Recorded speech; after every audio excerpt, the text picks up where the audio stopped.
Brian Jennings, in a book that he wrote, shares a story. I don't know if you guys have heard the story. It's the story of the War of the Oaken Bucket. Now, in the Middle Ages in Italy, Italy was divided by factions. And there weren't states as we know it. There were regions, and they would fight with each other. And a lot of times there was political wars. And so in the 1300s, what happens is in the town of Modena, these guys, some of the soldiers from the town of Modena would walk into the town of the Bolognese. And so these were two different towns in that area. And those Modenese soldiers walked into the Bolognese town, and they stole from a well a bucket from a well. Now, they took this bucket back to their town, and they flaunted it and showed everyone, we stole this bucket from the Bolognese. Now, what happens is that the Bolognese are very upset by this, so they all march to Modena, and they demand that they get this bucket back. Now, the Modenese, they don't give away this bucket. And so the Bolognese people, they declare war against the Modenese people. And what happens is they gather an army and they declare war, the war that is legendarily called the War of the Oaken Bucket. 30,000 Bolognese soldiers march into Modena, and they have this battle. The Modenese would end up winning. 4,000 people were killed in that battle in the 1300s. All over a wooden bucket. Here's the thing that we know. Us as human beings, we can be very fickle when it comes to disagreements, right? It's easy for us to get into conflicts in life at times. Now, you may be here and you may not be at war physically with someone, but you may be emotionally. At the very minimum, some of us have distanced ourselves from people. Some of us don't even realize that we're in conflict with people because it's so normal in the culture that we live in. It happens everywhere that we go. It happens in workplaces. Studies show that 85% of the United States workforce has made a report or complaint about conflict in the workplace. That only means that the 15% just didn't report it. All of us have probably dealt with conflict at work. It's true in our family lives as well. We all have that one family member we've had that run-in with. You can all think of that one in-law that always gets under your nerves. If you're sitting next to that in-law, just give them a little elbow. Don't do that, just kidding. This happens everywhere. It even happens in churches. Churches are not allergic to conflict. I read this stat this week and it blew my mind. I don't know if you know this, but worldwide there are over 40,000 Christian denominations. 40,000. In the United States, there's over 200, but 40,000 Christian denominations all over the world. We have a disagreement on something or a verse, and then, okay, I'm going to start my own. Conflict is all around us. Let me just ask this. Anyone here ever not been in a relational conflict? All of us have been in some sort of relational conflict. My 3-year-old daughter would tell you that she's been in relational conflict. It's all around us. So we know that conflict and broken relationships are part of being a human being. And I would say that for many of us, some of you have even inherited the conflict. It wasn't by your own choosing. But for us as followers of Jesus, it's not about whether or not we're facing conflict in life that matters. It's about how we respond to the conflicts that we face that matters. For us to respond in a way that honors God and honors the people around us, we have to do the hard work of growing up. The hard work of growing up. Paul, as he writes to the Corinthian church, he says this, when I was a child, I spoke like a child. When I was a child, I understood like a child. When I was a child, I thought like a child. But when I became a man, I put away childish things. And Paul here is alluding to what we've been covering the last 7 weeks of growing from an emotional infant to growing up into an emotional and spiritually mature follower of Jesus. Remember I told you guys the story of Pete Scazzaro in his church. He had a member that came up to him after the series and said, I thought I was a 22-year-old Christian, but I'd been a 1-year-old Christian 22 times over. I remember we had some friends over one day, and we had them over for dinner, and it was kind of a last-minute invite, and so our house was messy, and we got all things cleaned up, and people walked into the house, and they said, wow, your house is so clean. How'd you do it? You have 3 kids under 4, and you have a dog. How's your house so clean? I said, here's a secret. We're really good at throwing stuff in the closet. And this is so true of our personal lives. Many of us, on the surface, on the outside, we look clean and presentable. But if someone were to open the closet of your heart, They might find broken relationships, jealousy and envy and resentment, bitterness, ultimately emotions that have been weaponized towards other human beings. So today we're going to do the hard work of allowing God to meet us in the closet, where we've stuffed some of those conflicts, where we've swept under the rug some of the relational issues, so that we can heal from it and so that we can have a better understanding of how to handle it when we inevitably face it again. Now, this sermon might bring up some triggers for you or remind you of some past wounds that you've had. And so I want to invite you, even now as you hear me preach, just invite God to meet you this morning and speak to you very clearly. Broken relationships are a part of life at times, but they don't have to define our lives. God has a better way for us when it comes to the relationships in our lives. For Jesus, having healthy relationships was not just a part of following him, it was everything. We see this instance where a religious leader, a Pharisee, religious elite, they come and ask Jesus what the greatest commandment is. And we pick this up in Matthew chapter 22, verse 36. It says this, "Teacher, which is the greatest commandment in the law?" And Jesus replied, "Love the Lord your God with all your heart and with all your soul, with all your mind. This is the first and greatest commandment. And the second is like it. Love your neighbor as yourself." Now, it seems like there's two parts to this commandment, right? This is the greatest commandment. If you've been at church for more than 2 or 3 weeks, you've probably heard us mention this. But Jesus, first and foremost, says, love the Lord your God with all your heart, with all your mind, all your soul. This religious leader that's asking Jesus this question would have been very familiar with this commandment because it comes out of the Old Testament, out of the book of Deuteronomy. They would have known that it was important for you to love God. But Jesus, as he does many times, as he fulfills the law and he adds to the old covenant, he says, this commandment to love is not just one-dimensional, it's actually two-dimensional. You're not just supposed to love God, you're supposed to love your neighbor as yourself. Now, let me define what this word neighbor means. It's not just talking about the people that you live in proximity with, the house next to you. It's more of a general word in the Greek. The word there is plesion, and here's what it means. A neighbor is any person, irrespective of race or religion, with whom we live or whom we have a chance to meet. So it's anyone that we encounter. That's at church, that's at HEB, that's in your workplaces, that's in your neighborhoods, that's in the playgrounds that you take your kids to. Anyone that you run into, not just the friendly ones. Anyone.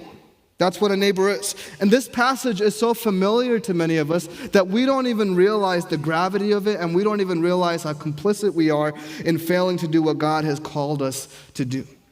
And Jesus, who he says this to, is very important. He's telling this to the religious leaders of the time, the Pharisees. The Pharisees were zealous about their faith. They memorized scripture, they fasted, and they prayed, and they tithed. But they were also judgmental when it came to people. They criticized people. They didn't love them well. They lacked mercy. They were legalistic. They did a good job at times of trying to accomplish that first part of loving God, but they never really got to the loving other people part. But Jesus here isn't teaching two separate commandments. He's not saying do your best to love God, and if you can just get that, you get 50% on your test. Jesus here is teaching us that these two commandments are not mutually exclusive, they are interconnected. What Jesus ultimately will go on to show, as we'll talk about this morning, is that your love for God is in many ways measured by your love for your neighbor. But many times, because of conflict and disagreements that we have with the neighbors and the people that we run into, we have a hard time loving them. For far too many of us, there's this distance, this space between us and people, us and family, us and neighbors, us and coworkers. Jesus knew how interconnected our love for God and love for others was. We're going to jump to the book of Matthew chapter 5, and here Jesus shares what it means to worship God, but what it also means to be reconciled to other people. He says this, "Therefore, if you are offering your gift at the altar, and there remember that your brother or sister has something against you, leave your gift there in front of the altar. First go and be reconciled to them, then come and offer your gift." Jesus here is teaching something so counter to the religious culture of the time and the culture that we find ourselves in now. What would happen is people at the time, they would go as an act of worship to bring a sacrifice. Now, you couldn't make the sacrifice on your own, but you could bring it. And they would walk into the temple, and you couldn't go all the way into the temple, but you would go to where you could so the priest could take it from there and offer the sacrifice on your behalf. Think about what Jesus is saying here. When you're in the middle of worship and you remember that someone might have something against you, drop your sacrifice there, go and be reconciled to them, and then come back. Jesus is flipping their understanding of worship. He says, go back and be reconciled to the person that has something against you. The gift at the altar was their worship to God. Jesus is saying, forget your religious acts of worship. First, go and be reconciled. Then come and offer your gift. Think about the importance of healthy relationships here through the perspective of Jesus. Jesus is clear here that religious acts of worship to God is not more important than fixing broken relationships in your life. That means that we should have less people at church on Sunday mornings and more people out on the streets making phone calls. It's so easy for us to get caught up in it. Just that first part, well, I love God. So we have Bibles full of highlighted verses. But conflicts we've never addressed because we're emotional infants. Well, I love God. So we put out worship albums and podcasts. But we don't talk to our siblings. Well, I love God, so we lift our hands and take notes in service, but we ignore the neighbors that we live with. Jesus is showing that they're both interconnected. They're not mutually exclusive. We can't be right with God until we are right with the people that He has placed around us. Think about the gravity of that. Relationships matter. How we live with one another matters. So that friend that you no longer talk to, she said, it's okay, we just don't talk again. She was my bridesmaid one day, and now things have, we've changed. We just don't talk anymore. We had this one conflict. It matters. That son that you're having an issue with, it matters. That Muslim family that you don't think counts as a neighbor that you're supposed to love, it matters. That spouse you keep butting heads with, it matters. Your neighbor that you're angry with because he keeps sweeping grass clippings on your yard. Talking to myself. It matters. That person from the LGBTQ plus community that you've made comments about in your Christian friend circles, they matter. That church member that you actually have an issue with, but you just say, we're good. We see each other, we say hi to each other. It matters. Relationships matter. They're a part of what it means to know God and to worship God. They're a part of growing up, as Paul said, emotionally and spiritually. It's so easy for us at times to be spiritually focused, but emotionally we just swept things under the rug. And so here's what I want to do with the 15 minutes that I have left this morning. I want to just give you 2 keys to maintaining healthy relationships. 2 keys to maintaining healthy relationships. And some of these might sound obvious to you, but maybe it's a good reminder to you. But some of these will help some of you, not just today, but long term. Maintain relationships, because the relationships that you're in, the people that you run into, you'll have disagreements with. Half the room right now has probably voted for the other person. We're always inevitably going to run into disagreements and conflict. So here's the first key to maintaining healthy relationships. When it comes to conflict, don't run from conflict, run through it. Don't run from it, run through it. Dr. Henry Cloud, he gives this example, and it's brilliantly done. He says, we live, when it comes to our relationships, in 2 worlds as human beings. In the first world, we maintain our relationships. We keep the status quo. But we never share how we feel with one another. We think that this is being more Christ-like. I don't want to disrupt this relationships. We think this is peacemaking, but it's really peacekeeping. So you say, I'm just going to avoid that, because otherwise it's going to get in the way of our relationship. This is the behavior of emotional infants. Here are a few examples of how we do this. Take, for example, a husband named Carl. He's upset with his wife for constantly coming home late. Instead of talking about it, he wants to be Christ-like. So instead of choosing to talk about it, he's moody and gives her the cold shoulder. Take, for example, Pam, a woman at work. Her employers are bad-mouthing her boss. She wants to say something, but she also is afraid of how her employees will respond to her. She doesn't want to kill the vibe, and so she just goes along with it. Take Yolanda, the young adult that's engaged. She's not sure that she wants to get married in less than 2 months, but feels the pressure from her fiancé and his family. So instead of talking about it and addressing it to keep the status quo, she sweeps it under the rug. Take Ellen, for example. She loves her parents, but her parents are overtly critical about how she raises her kids. It's starting to wear on her relationship with her husband. In fact, they find themselves, every time the parents leave, complaining about the parents. They never address it head on because they don't want to hurt their parents' feelings. Emotional infants are more interested in pretending everything is okay rather than true peacemaking. So, in this world of avoiding truth, they maintain their relationships. And this is what Henry Cloud calls connection without truth. They maintain their connections, but they never speak truth. Many of us are in connection without truth relationships this morning. Now, that's one world. The second world that he calls is the truth without connection world. In this world, these are the people that just always have major conflicts. They tear everybody down and everything up. They can't keep their mouths closed. And so they feel good that they've shared what's on their minds, but when they turn around, there are no friendships, no relationships. It's just them on their own. God does not want us to live in either of these worlds. There's something better for us. Paul writes in the book of Ephesians chapter 4, he says, "Speak the truth in love, so that we will grow to become, in every respect, the mature body of Christ."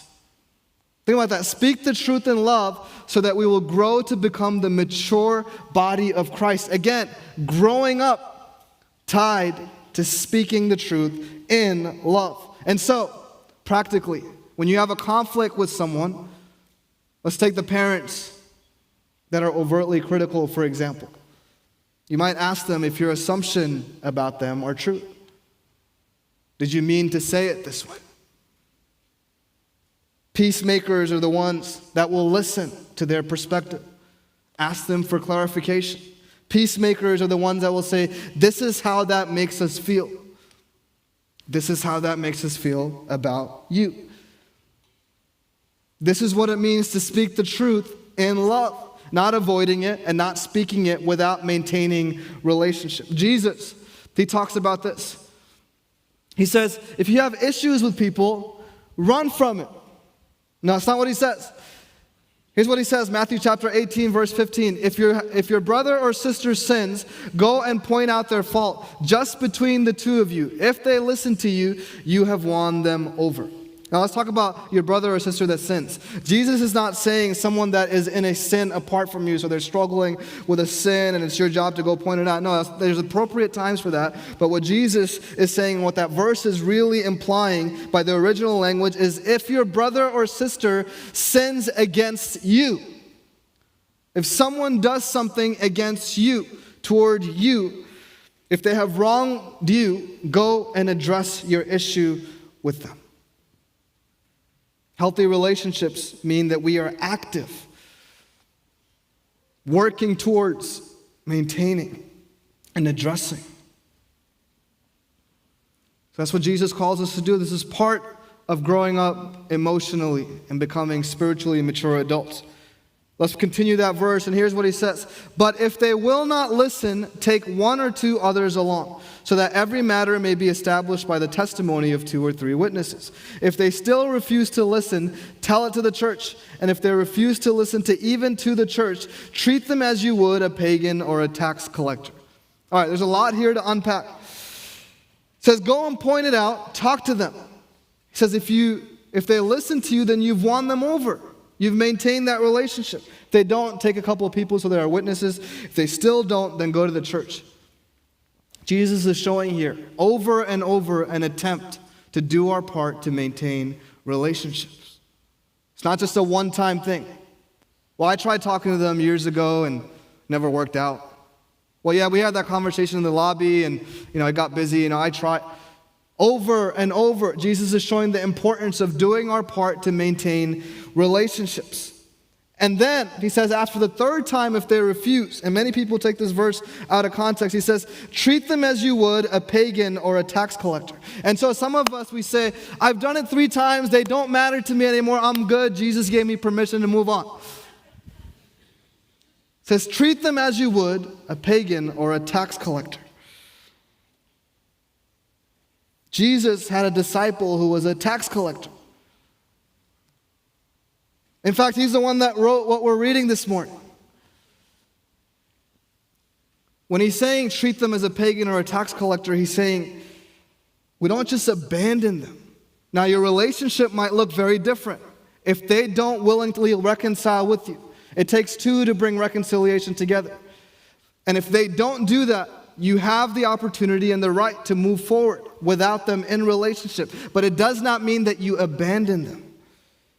Treat them as a tax collector, which means you pray for them. You view them as someone that needs the grace of God. So you pray over them. You try over and over. Peacemaking is active.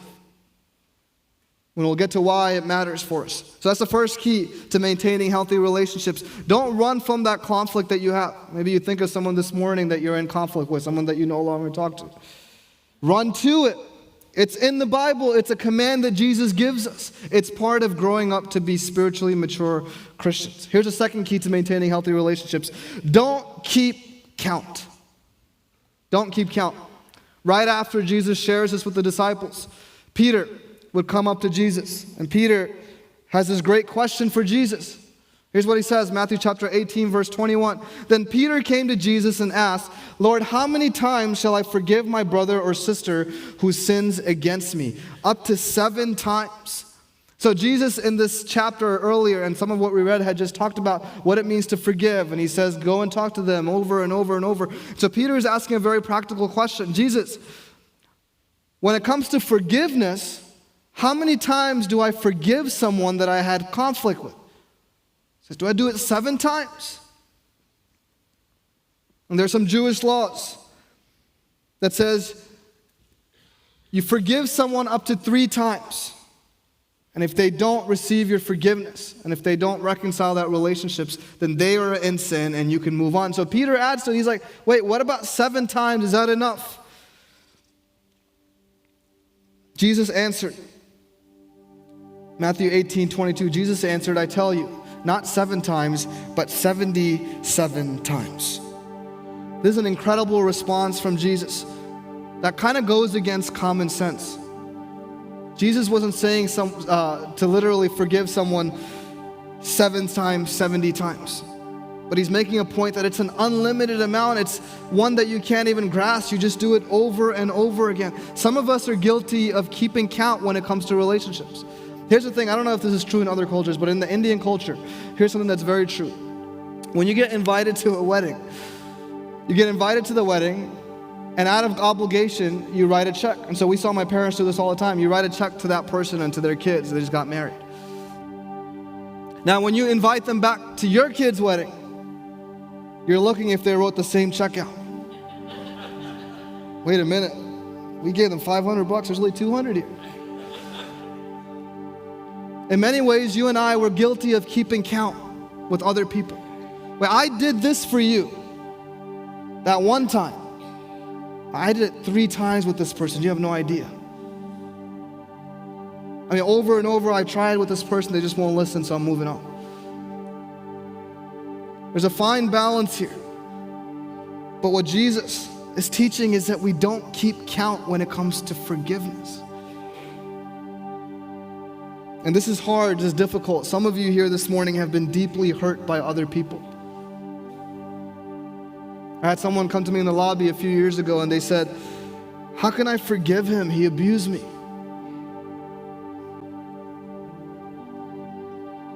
So I don't know what that feels like. but there's a burden that you're carrying 20 years later. Forgiveness is not you letting that person off the hook. Forgiveness is you releasing that burden off of yourself.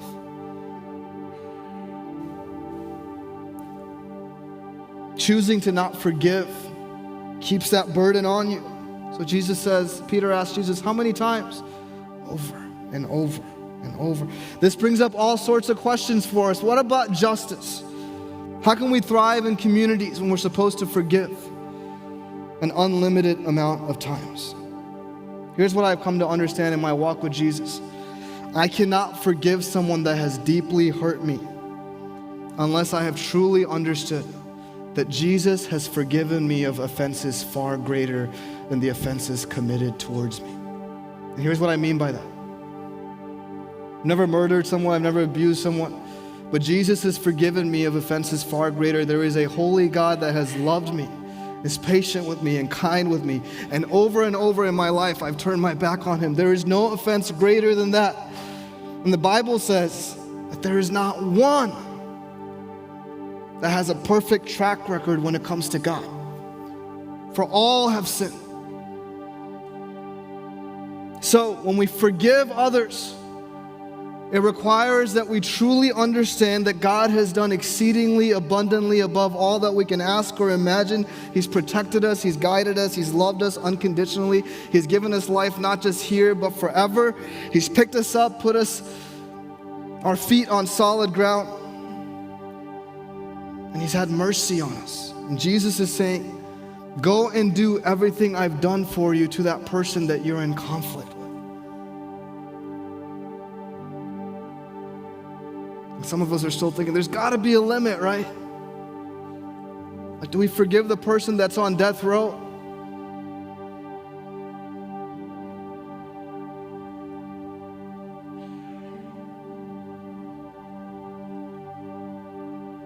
All have sinned and fallen short of the glory of God. The answer from Jesus through His teaching in Scripture is a resounding no.